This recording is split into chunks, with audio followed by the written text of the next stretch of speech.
Olá, meus amigos, minhas amigas. Hoje nós temos a honra, de receber aqui na Unibalsas o professor José Carlos Morgado, professor da Universidade do Minho, de Portugal, e um dos grandes pesquisadores do currículo.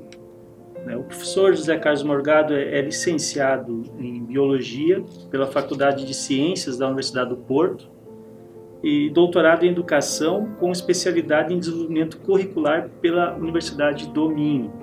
Atualmente é professor associado no Instituto de Educação da Universidade do Minho, membro do Conselho Científico do mesmo instituto e diretor do Departamento de Estudos Curriculares e Tecnologia Educativa e ainda investigador integrado no Centro de Investigação e Educação da Universidade do Minho. Professor, é um grande prazer recebê-lo aqui no Brasil, aqui na Unibalsas. Nós tivemos já uma semana de muitas experiências, muito aprendizado, sobretudo, e nós não podemos perder a oportunidade de ouvi-lo um pouquinho mais aqui nessa sua visita à Unibalsas. Então, seja muito bem-vindo, professor. Muito obrigado. Eu também me sinto honrado com o vosso convite. É sempre uma oportunidade que eu aproveito quando tenho a possibilidade de partilhar algumas preocupações com colegas e com estudantes, porque a nossa área é uma área muito gelatinosa, a área da educação e, mais especificamente, a área do currículo.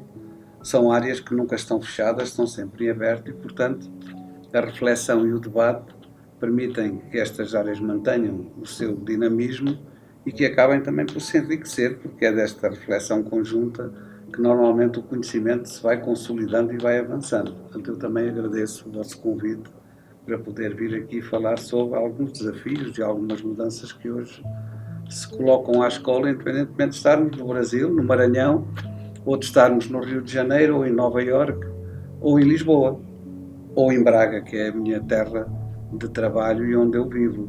Não há dúvida que hoje os contextos têm uma influência muito direta em cada uma das instituições educativas que aí existem, mas de qualquer maneira há problemas que são comuns, que são globais, e daí o facto da globalização ser hoje um fenómeno que nos envolve a todos, em desafios muito comuns e que terão de encontrar respostas coletivas. Muito bem, professor. Falando então em contextos, em locais, o senhor tem defendido que as mudanças que devem acontecer nas escolas, elas estão muito ligadas ao contexto, ao local, e elas não podem ser feitas à margem do currículo, que é o currículo que se aplica, que se desenvolve. O que o senhor poderia nos dizer acerca do currículo? O que o senhor entende por currículo? Como a gente pode compreender o currículo? O currículo é sempre o currículo tem duas ideias subsumidas, subjacentes. Por um lado, associada à ideia de currículo está um percurso que a pessoa faz ou fez. Quando falamos em currículo vitae, estamos a tentar perceber o que fizemos ao longo da nossa vida e quando é necessário nós mostrarmos ou exibirmos o nosso currículo vitae, nós temos o cuidado de aí incluir tudo aquilo que nós fizemos em termos pessoais e em termos profissionais, e temos o currículo que se desenvolve nas escolas, que é uma proposta que também tem subsumida a ideia de um determinado percurso, mas aqui relativa à construção de conhecimento e ao desenvolvimento de capacidades e de atitudes e de procedimentos.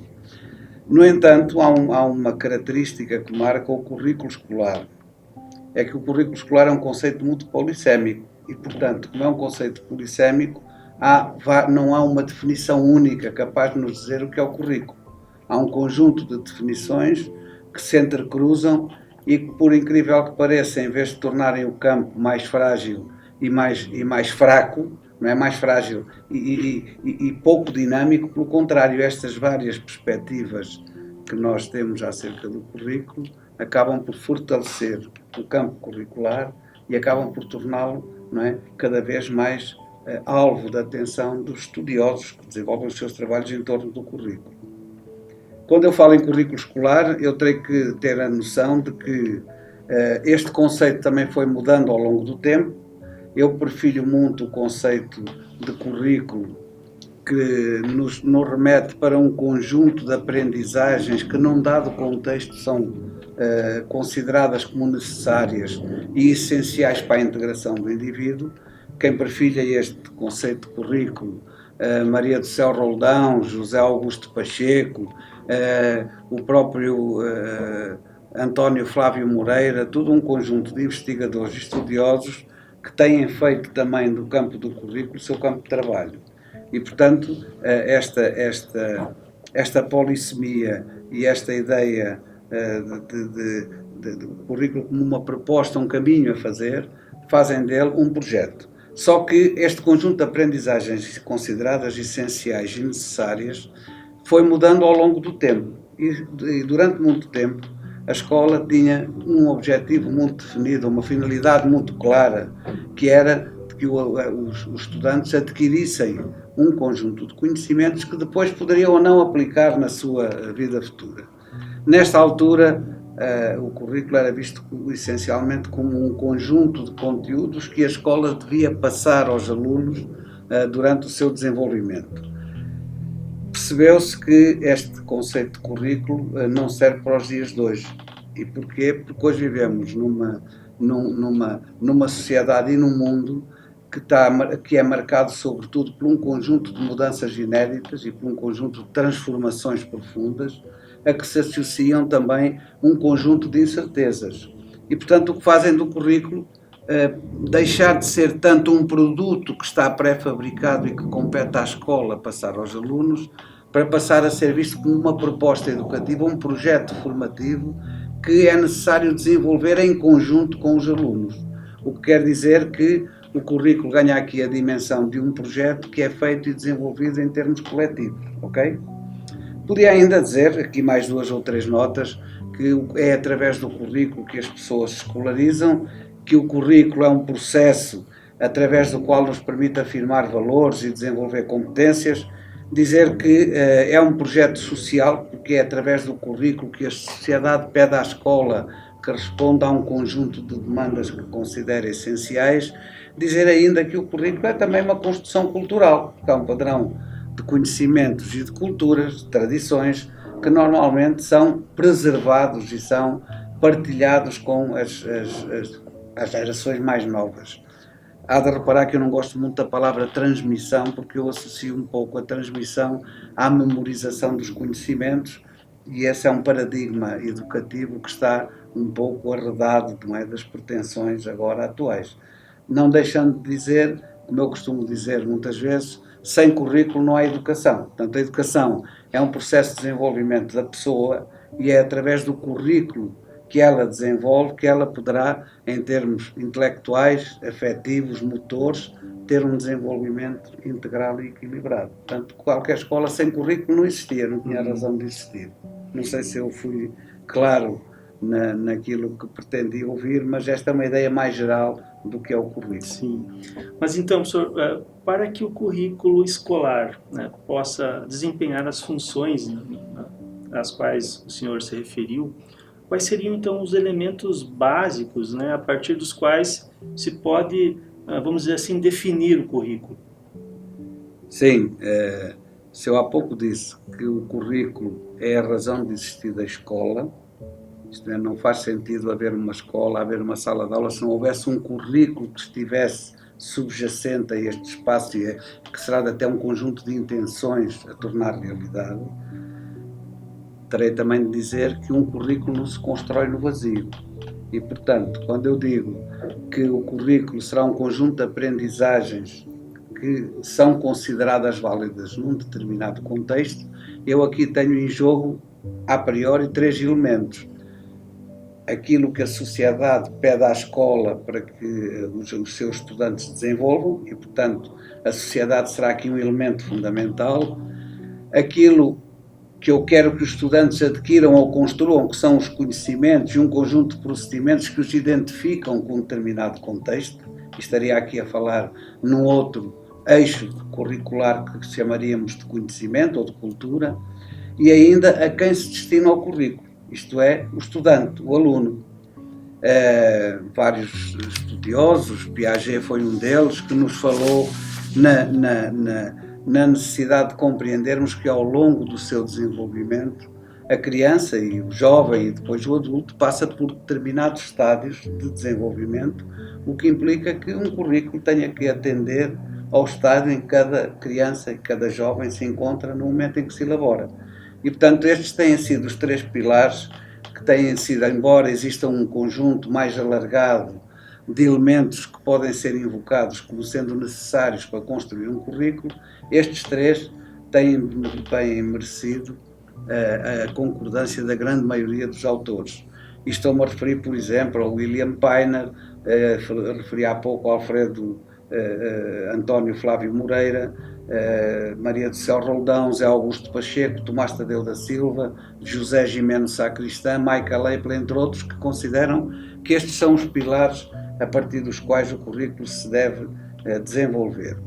Associa-se mais recentemente um 4º pilar, que é o pilar da ideologia, uma vez que se sabe que a ideologia, sendo fácil de definir, uma ideologia é apenas um conjunto ou um sistema de ideias que a que nos associamos ou que fazem sentido para nós enquanto representação humana e social, e então esta ideologia tem sido também invocada como sendo um pilar fundamental, uma vez que ela, não é, está na base de um conjunto de valores e de crenças e de atitudes que a escola também proporciona. E, portanto, dizendo até que se a escola procura veicular determinados valores que o Estado de um país quer implementar, a verdade é que a prática escolar veicula outros que não estavam previstos. E, portanto, a ideologia é aqui fundamental, sobretudo porque o professor também é um fator ideológico. E, portanto, ele molda e filtra o currículo à medida das suas ideologias. Okay? Portanto, estes são os 4 pilares que ajudam a construir um currículo e que têm uma influência muito grande na forma como ele se transmite ou se reconstrói em cada sala de aula. Okay? Muito bem. Uma outra ideia que o senhor tem apresentado e escrito em seus trabalhos, né, prende-se com a necessidade de organizar e concretizar bons processos pedagógicos. Né? É uma frase, uma afirmação que o senhor tem repetido muitas vezes em seus trabalhos. Sim. O que o senhor quer nos dizer com isso? Sim. A palavra bons aqui é uma palavra traiçoeira. Eu diria processos pedagógicos mais capazes de envolver os estudantes em torno das aprendizagens, e quando se consegue fazer isso, de facto é um bom processo, mas o bom e mau e o menos bom não é uma linguagem muito própria. Agora, a verdade é que quando eu quero dizer que processos pedagógicos que sejam capazes de envolver os estudantes, eu estou a pensar no seu crescimento, como eu dizia há pouco, em termos intelectuais, afetivos e motores. E isso tem que ser feito de uma forma equilibrada e hoje, mais do que nunca, numa perspectiva de futuro. Eu não sei se estaria a divergir muito se eu disser que nós, neste momento, eu trabalhei há pouco tempo um autor, Yuval Harari, que nos diz que nós, neste momento, estamos perante 3 grandes desafios. Há mais, mas ele identifica pelo menos 3 grandes desafios. O desafio nuclear, e nós sabemos, e vemos na televisão a cada passo, que as potências que têm armamento nuclear se vão degladiando a cada passo, mesmo sabendo que a utilização dessas armas serão de destruição maciça e que poderão até desorganizar ou até destruir o mundo. E, portanto, eu penso que a escola tem, em primeiro lugar, uma grande obrigação de alertar os nossos alunos para o facto de todos estes armamentos que têm causado tanto flagelo social começarem a ser postos de parte e aproveitar essas verbas, começar a sensibilizar os nossos estudantes, porque essas verbas podem ser importantes para que nós consigamos ter um clima de paz e de harmonia na sociedade. Temos um segundo grande desafio, ao qual nós não podemos permanecer de olhos fechados, não podemos ignorá-lo, que é o desafio ecológico. Cada vez mais nós temos um planeta que se está a desorganizar, a temperatura do nosso planeta não para de aumentar, o degelo nas zonas polares é um facto, o que fará com que o nível das águas do mar vá subindo e o planeta entre num desequilíbrio ambiental com proporções que podem ser inimagináveis. E, portanto, toda esta poluição, todo este lixo, todo este consumo de plástico que nós fazemos terá que ter uma paragem, terá que ser objeto de reflexão e terá que ser analisado e refletido em cada sala de aula, precisamente para que os nossos alunos consigam desenvolver uma consciência crítica e um pensamento cidadão. O terceiro desafio, e eu estou apenas a falar nestes desafios de forma ligeira, estamos numa entrevista e, portanto, não terei muito tempo para me alargar aqui, é aquele desafio que todos nós já vivemos e sentimos, o desafio tecnológico. Nós hoje estamos um pouco dependentes daquilo que são as tecnologias. Eu penso que não deve haver praticamente no mundo, ou haverá muito pouco cidadão do mundo que não tenha acesso a um telemóvel, e portanto nós hoje somos todos obreiros de uma grande revolução tecnológica que acabou por entrar em nossas casas e que acabou, eu costumo dizer, por nos prender em rede. E o nome está lá, qualquer um de nós pertence a uma rede social. É curioso, e eu até posso partilhar isso aqui convosco, que no Jornal Nacional em Portugal ontem, Público, que é um jornal que eu leio com frequência, foi publicado o resultado de um estudo em que os jovens vão desenvolvendo posturas de solidão ainda que continuem ligados às redes sociais. Portanto, o que se pensou em determinado momento, que as redes sociais seriam um espaço de partilha e seria um espaço de troca de ideias e de pensamentos e de práticas seria uma partilha comum e permanente. Hoje começa a ser demonstrado que ele é também um espaço de isolamento e de criação de alguma solidão. Portanto, ele desenvolve-se alguma solidão por parte dos jovens. E, de qualquer maneira, este desafio tecnológico não se fica só nestes espaços de solidão. Quer dizer, se a tecnologia a que nós hoje temos acesso e o progresso que marca esta explosão tecnológica não for controlado, nós podemos vir a ter no mundo situações de extrema desigualdade, uma vez que se começa a pensar nos efeitos que as tecnologias da informação poderão gerar em termos humanos quando se fundirem com a biotecnologia. Começa já a falar-se em prolongar a longevidade das pessoas, em controlar os genes do envelhecimento, e que isto acabará por ser no mundo, não é? Acabará por ser uma forma de criar muita desigualdade. Ora, quando eu falo num processo pedagógico que envolva os estudantes, é precisamente sem deixarem de trabalhar os conhecimentos que são fundamentais. Nós estamos numa sociedade que cada vez mais precisa do conhecimento. Não deixem de, em conjunto com os seus professores e com os seus colegas, analisarem estes desafios que marcam o nosso dia-a-dia fora da escola. Fui brincando na questão dos 3, eu gosto muito do número 3. E também aqui eu acho que para que um processo pedagógico possa ser profícuo e ser proveitoso para os estudantes e até para a escola e para a sociedade, ele deve também assentar em 3 aspectos que eu passo a referir.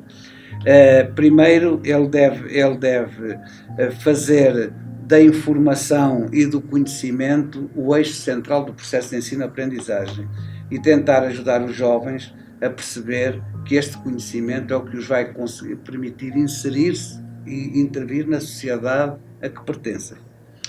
E dizer ainda que esta informação e este conhecimento, que são tão importantes, hoje colocam-nos numa situação um pouco ingrata. Nós não conseguimos dizer quais são os conhecimentos que serão necessários daqui a 30 ou 40 anos. E, portanto, sem deixarmos de valorizar, eu volto a repetir, sem deixarmos de valorizar o português, a matemática, a biologia, a física, todos os conteúdos que foram sendo apurados como sendo úteis para a vida humana, devemos dar um passo à frente, isto é, devemos envolver os jovens na construção de saberes e no acesso e à seleção da informação e do conhecimento que hoje está disponível pelos mais variados meios. Segunda nota, isto só é possível se adotarmos um conceito de currículo diferente do que tem vigorado até há pouco tempo. Isto é, o currículo não é só um conjunto de conteúdos, o currículo é um conjunto de capacidades e procedimentos que têm que se desenvolver na escola. E aqui Começamos hoje a falar eu venho falando um pouco no currículo cosmopolita, como um currículo que vai preparando a pessoa para um mundo cada vez mais alargado, onde as destrezas relacionais, as destrezas tecnológicas, as competências linguísticas, os conhecimentos, o saber estar e o sentir são fundamentais. E, portanto, também aqui o currículo tem que deixar de ser visto apenas como um conjunto de conteúdos, sem deixarmos de referir, mais uma vez, que os conhecimentos são importantes, para lá destes conhecimentos, um conjunto de aspectos que são fundamentais. Terceiro aspecto, é necessário que os professores revalorizem o seu estatuto e a sua imagem em termos sociais. Eu não sei, eu estou a falar um pouco na realidade portuguesa e, de facto, o estatuto social dos professores tem estado um pouco fragilizado e até um pouco maltratado, e eu acho que os professores têm um momento ótimo para poder revitalizar a sua imagem e o seu estatuto. Isto é possível se eles alterarem algumas práticas que se foram perpetuando na escola e que, portanto, têm que ser alteradas.